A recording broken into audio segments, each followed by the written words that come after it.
പുസ്തകത്തിൻ്റെ ആരംഭത്തിൽ തന്നെ 4 പ്രതിസന്ധികൾ നമ്മൾ കാണുന്നുണ്ട്. ഉൽപ്പത്തി പുസ്തകം 1 മുതൽ 11 വരെയുള്ള അധ്യായങ്ങൾ 4 പ്രതിസന്ധികളാണ്. ആ 4 പ്രതിസന്ധികളെ തരണം ചെയ്തതിന് ശേഷമാണ് അബ്രാഹത്തെ ദൈവം വിളിച്ച് ഒരു ദൈവ ജനതയെ രൂപീകരിക്കുന്നത്. ആദ്യത്തേത്, ദൈവത്തിൻ്റെ കരം പിടിച്ച് പർദീസായിലൂടെ നടന്ന ആദവും ഹവ്വായും അല്പം കഴിഞ്ഞപ്പോൾ അവർക്ക് ദൈവത്തിൻ്റെ സ്വരത്തേക്കാൾ പിശാചിൻ്റെ സ്വരം ഇമ്പകരമായിട്ട് തോന്നി. അതൊരു വീഴ്ചയാണ്. അത് നമുക്ക് എല്ലാ മനുഷ്യരിലും ഉണ്ടാകാവുന്ന ഒരു വീഴ്ചയാണ്. ദൈവത്തിൻ്റെ വാക്കുകൾ കേട്ട് നടന്ന് നന്നായിട്ട് ജീവിച്ചവർ കുറെ കഴിയുമ്പോൾ അവർ നമുക്കൊരെത്തും പിടിയും കിട്ടാത്ത വിധത്തിൽ തരം താന്നു പോവുകയാണ്. രണ്ടാമത്തേത്, കയീനും ആബേലും അവർ രണ്ടുപേരും സ്വന്തം സഹോദരങ്ങളാണ്. അവർ രണ്ടുപേരും ബലിയർപ്പിച്ചവരാണ്, ദൈവത്തിനു വേണ്ടി ബലിയർപ്പിച്ചു. ക്വാളിറ്റി ബലി ഏതാണ് എന്നതിനെക്കുറിച്ചുള്ള തർക്കം വന്നപ്പോൾ കയീന് ആബേലിനെ, സ്വന്തം സഹോദരനെ കൊല്ലുകയാണ്. ഇതെല്ലാം സിൻഡ്രോം ആണ്. കയീൻ അന്ന് നടത്തിയ ആ ഒരു കൊല ഇന്നും തുടരുകയാണ്. ആദ്യത്തെ മനുഷ്യൻ കൈവിട്ട് കളഞ്ഞ ആ ദൈവത്തിൻ്റെ സ്വരം കേൾക്കാനുള്ള ആ പ്രവണത ഇന്നും തുടരുകയാണ്. മൂന്നാമത്തെ സംഭവം ജലപ്രളയമാണ്. നോഹ എന്ന വലിയ വ്യക്തിയെ ദൈവം സംരക്ഷിച്ചു. നോഹിൻ്റെ മക്കൾ എല്ലാവരും പെട്ടകത്തിൻ്റെ പുറത്ത് വന്ന് വളർന്നു. പിന്നെയും നമ്മൾ കാണുന്നത് നോഹ മദ്യപിക്കുകയാണ്. പോസ്റ്റ് ഫ്ലഡ് നോവ സിൻഡ്രോം എന്ന് വേണമെങ്കിൽ ഇതിനെ വിളിക്കാം. വലിയ ഒരു സംരക്ഷണം നൽകി ദൈവം വളർത്തിയ ആ വ്യക്തിയും വീണ്ടും മദ്യപാനത്തിലേക്ക് പോവുകയാണ്. അവസാനത്തേത് ബാബേൽ ഗോപുരമാണ്. വലിയ മിടുക്കന്മാരായിട്ട് സ്വർഗം വരെ എത്തുന്ന കെട്ടിടം നമുക്ക് പണിയാം, ഗോപണി പണിയാം എന്ന് പറഞ്ഞു തുടങ്ങി അവർ ചിതറിക്കപ്പെടുകയാണ്. അതാണ് ബാബേൽ സിൻഡ്രോം. ഈ 4 സിൻഡ്രോംസ് ആദ്യ ഭാഗത്ത് തന്നെ, ലോകത്തിൻ്റെ സൃഷ്ടിയുടെ ആദ്യ നാളുകളിൽ തന്നെ വേദപുസ്തകത്തിൽ സ്ഥാനം പിടിച്ചത് ഇന്നും തുടരുകയാണ്. നമ്മളൊന്ന് വിചാരിക്കുക, ഇപ്പോൾ നമ്മൾ കാണുന്ന ഈ കാര്യങ്ങളെല്ലാം അതേക്കുറിച്ചാണ് ഈ 4 വാക്കുകളിൽ ഞാൻ പറഞ്ഞത്. അല്ലെങ്കിൽ ഉൽപ്പത്തി പുസ്തകത്തിൻ്റെ 1 മുതൽ 11 വരെയുള്ള അധ്യായങ്ങളിൽ നമ്മൾ കാണുന്ന ബലഹീനമായ ആ അവസ്ഥ. ഇന്ന് കേരളത്തിൽ അക്രമവും കൊലയും നിഷ്ഠൂരമായ രീതിയിൽ വ്യാപിക്കുകയാണ്. പണ്ടൊക്കെ നമ്മൾ കൊച്ചുനാളിൽ MA BEd എന്നൊക്കെ പറഞ്ഞ് കേൾക്കുന്ന പോലെയല്ലേ ഇന്ന് MD MA എന്നൊക്കെ പറയുന്നത്. എത്ര എളുപ്പത്തിലാണ് MD MA എന്നൊക്കെ പറഞ്ഞു പോകുന്നത്.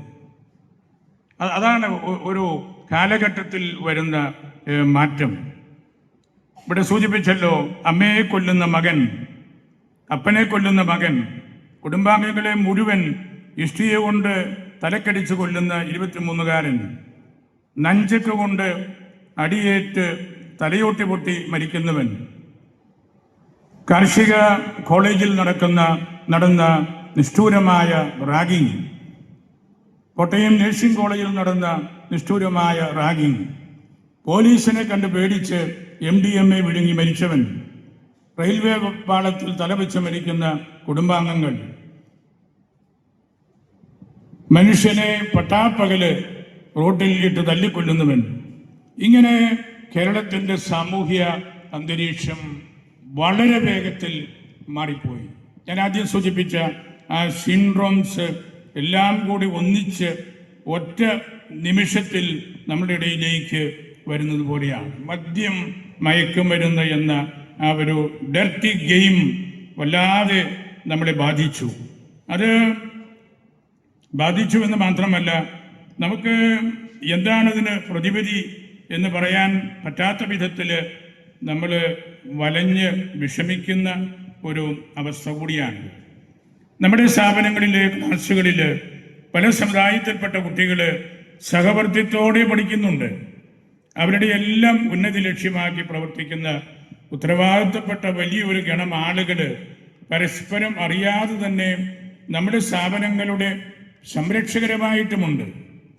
നികുതിദായകരായ ജനങ്ങൾ അത് വാങ്ങി വിദ്യാഭ്യാസ സ്ഥാപനങ്ങൾ നടത്തുവാൻ കടപ്പെട്ട സർക്കാർ, നിയമപാലനം ജീവിതവ്രതമാക്കിയ നിയമപാലകർ, അധ്യാപക രക്ഷാകർതൃ സംഘടനക്കാർ, അധ്യാപകർ, വൈദികർ, സിസ്റ്റേഴ്സ്, സ്ഥാപനങ്ങളിലെ അധ്യാപകർ, അവരിൽ തന്നെ ശുചീകരണ ജോലി ചെയ്യുന്നവർ, സ്കൂൾ ബസ് ഡ്രൈവേഴ്സ്, കുട്ടികളുടെ സ്കൂളിനടുത്ത് കച്ചവടം നടത്തുന്നവർ, ടാക്സി ഓട്ടോറിക്ഷ ഓടിച്ച് അവരെ സഹായിക്കുന്നവർ, പൊതുവാഹനങ്ങളിൽ കുട്ടികൾക്കൊപ്പം സഹയാത്രികരായിട്ട് നീങ്ങുന്നവർ, ഇങ്ങനെ ഒരു പറ്റം ആളുകൾക്ക് കുട്ടികളെ നന്നായിട്ടറിയാം. ഈ പിള്ളേരെ അറിയാവുന്ന ഒരു പറ്റം ആളുകളെ കുറിച്ചാണ് ഞാൻ ഈ പറഞ്ഞത്. ഇവർക്കെല്ലാം നമ്മുടെ കുട്ടികളെ നല്ലവണ്ണം അറിയാവുന്നവരാണ്. അതേസമയം വീട്ടിനുള്ളിൽ മാതാപിതാക്കൾക്ക് അവർക്ക് കുട്ടികളോട് വർത്തമാനം പറയാൻ നേരമില്ല, അവരോട് ഒന്നിച്ച് പ്രാർത്ഥിക്കാൻ നേരമില്ല, അവരോട് ഒന്നിച്ച് ഭക്ഷിക്കാൻ നേരമില്ല. അവർ ജോലി കഴിഞ്ഞ് വരുമ്പോൾ അവർ തന്നെ മൊബൈലിലാണ്. പിള്ളേർക്കും അതുപോലെ തന്നെ നിങ്ങൾ ഉപയോഗിച്ചു, നിങ്ങൾ കളികൾ കണ്ടു പഠിച്ചു എന്നുള്ള മട്ടിലാണ്. മാതാപിതാക്കൾ തന്നെ ലഹരിയിലേക്ക് മാറുന്ന അന്തരീക്ഷമുണ്ട്. അങ്ങനെ കുടുംബത്തിൽ ഉണ്ടാകുന്ന വലിയ ഒരു എന്താണ് കുട്ടികൾക്ക് അനുഭവപ്പെടുന്ന ഒരു തഴച്ചിലാണ് അടിസ്ഥാനപരമായിട്ട് ഇത്തരം കാര്യങ്ങളിലേക്ക് എല്ലാം വരുന്നത്. കുട്ടികൾ വയലൻ്റായിട്ട് വരികയാണ്. അടിസ്ഥാന കാരണം വീട്ടിനുള്ളിൽ അവർക്കത് കിട്ടുന്നില്ല. നമ്മുടെ ഒന്നും കാലമല്ല ഇപ്പോൾ. കുട്ടികൾക്ക് അത് കിട്ടാണ്ട് പോകുമ്പോൾ അവർ വീട്ടിനുള്ളിൽ സപ്രസ് ചെയ്ത് മനസ്സിൽ വെച്ചിരിക്കുന്ന കാര്യങ്ങൾ പള്ളിക്കൂടത്തിൽ വരുമ്പോൾ അവർക്ക് കുറേ കൂടെ സ്വാതന്ത്ര്യമുണ്ട്, അമിത സ്വാതന്ത്ര്യം ഉപയോഗിക്കുകയാണ്. അത്തരത്തിൽ അവർ എളുപ്പത്തിൽ വഴിതെറ്റിപ്പോകുന്നവരെ പോലെ മാറുകയാണ്. കുട്ടികളും മാതാപിതാക്കളും തമ്മിൽ നല്ല അകൽച്ചയുണ്ട്. അത് നമുക്ക് സമ്മതിക്കാതെ തരവില്ല. കുട്ടികളും മാതാപിതാക്കളും തമ്മിൽ നല്ല അകൽച്ചയുണ്ട്. കുട്ടികളും അധ്യാപകരും തമ്മിലും അകൽച്ചയുണ്ട്. കുട്ടികളും സ്കൂള് സംവിധാനങ്ങളും തമ്മിൽ അകൽച്ചയുണ്ട്. പൊതുജനങ്ങൾ, അയൽപക്ക ബന്ധങ്ങൾ വളരെയേറെ കുറയുന്നുണ്ട്. സഭാ സംവിധാനത്തോടും സാമൂഹ്യ സംവിധാനത്തോടുമുള്ള അകൽച്ചകളും കുറേയെങ്കിലും കൂടി വരികയാണ്.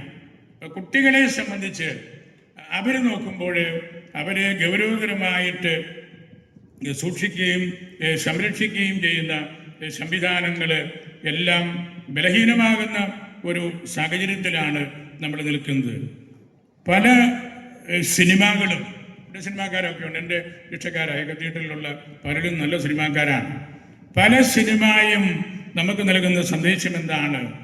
ആരെയെങ്കിലും കൊന്ന് കയ്യടി നേടി ആ സിനിമയ്ക്ക് നല്ല കാഴ്ചക്കാരെ സൃഷ്ടിക്കുക. ഇത് ഈ പാവപ്പെട്ട കുട്ടികളാണ് കണ്ടുകൊണ്ടിരിക്കുന്നത്. കുട്ടികളിത് കാണുമ്പോൾ അവരതിൻ്റെ തന്ത്രങ്ങളൊക്കെ കണ്ടുപിടിച്ച് ആ രീതിയിലുള്ള ഒരു മാനസികമായ അവസ്ഥ അവർ ഉള്ളിൽ സൃഷ്ടിക്കുകയാണ്.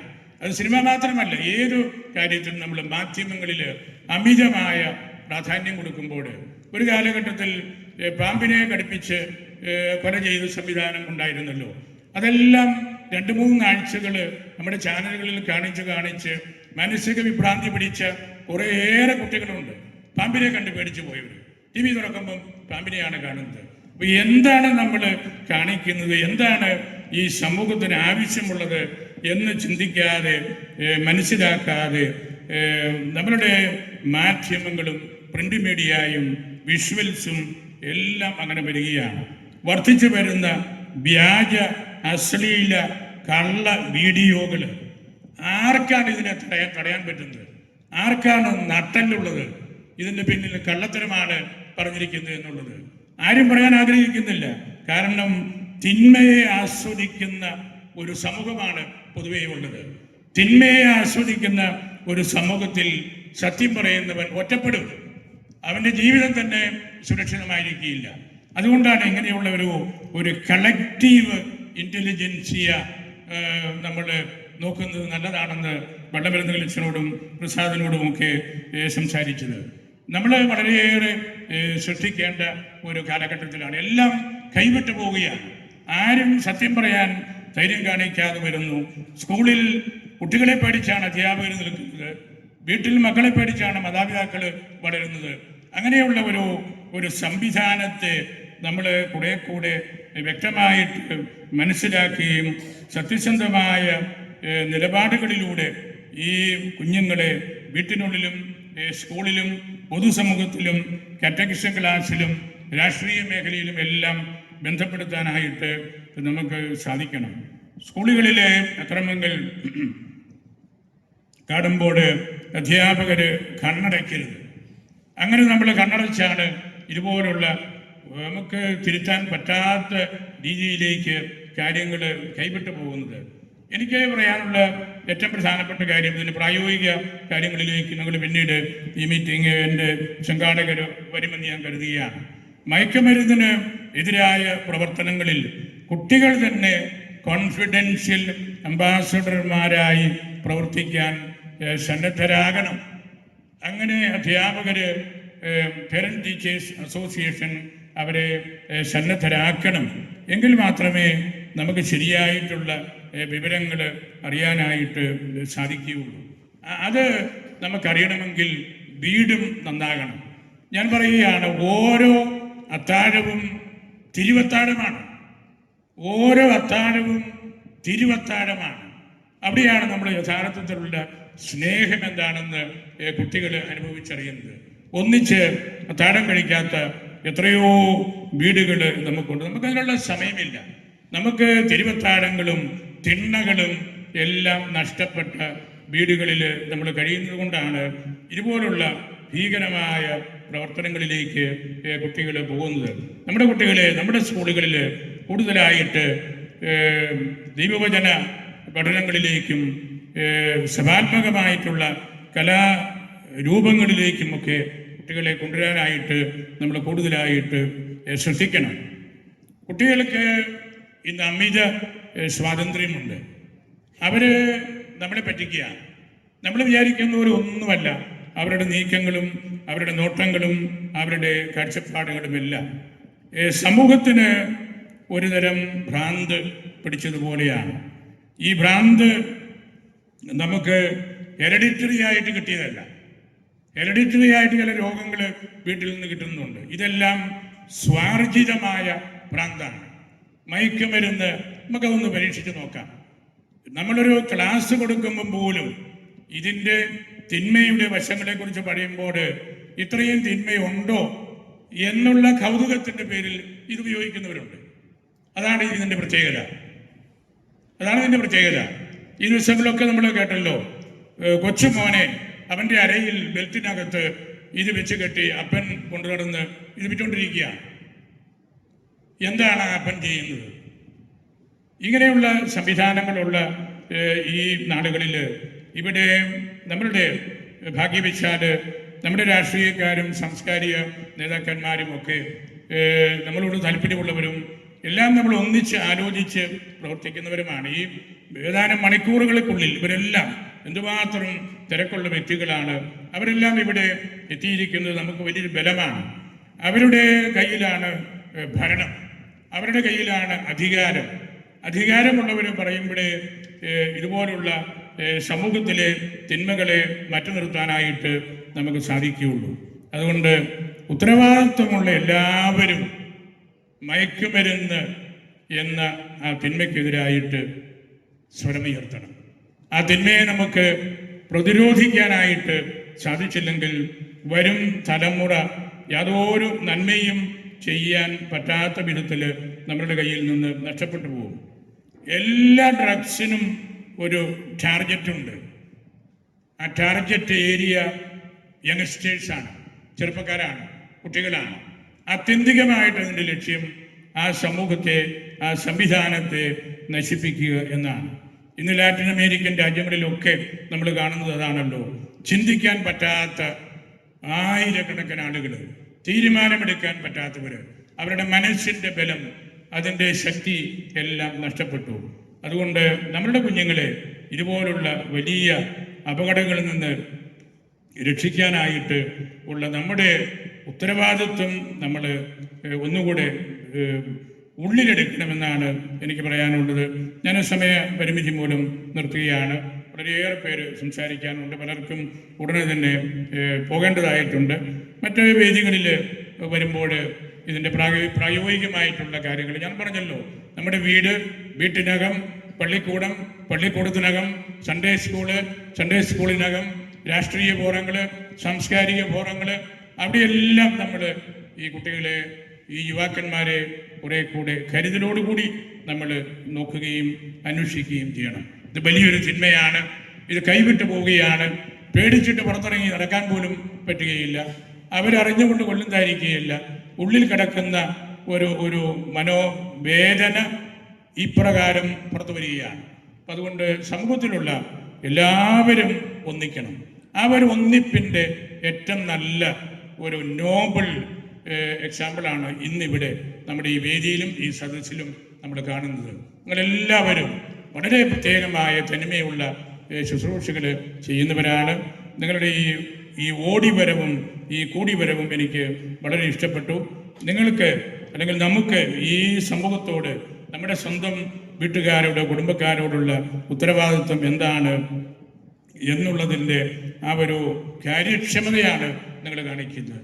ഞാൻ എൻ്റെ വാക്കുകൾ ഉപസംഹരിക്കട്ടെ. ഇത് വലിയ തിന്മയാണ്. ഈ മയക്കുമരുന്നിനെതിരായിട്ട് ഒരു മയക്കുപടിയെങ്കിലും വെക്കാൻ നമുക്ക് പറ്റണം. വേറെ പടിയൊന്നും വെക്കാൻ നമുക്ക് അവകാശമില്ല. ഒരു മയക്കുപടിയെങ്കിലും വെച്ച് ഈ തിന്മയെ ഒന്ന് ശീതീകരിക്കണം എന്ന് മാത്രം പറഞ്ഞുകൊണ്ട് എൻ്റെ വാക്കുകൾ ഉപസംഹരിക്കട്ടെ.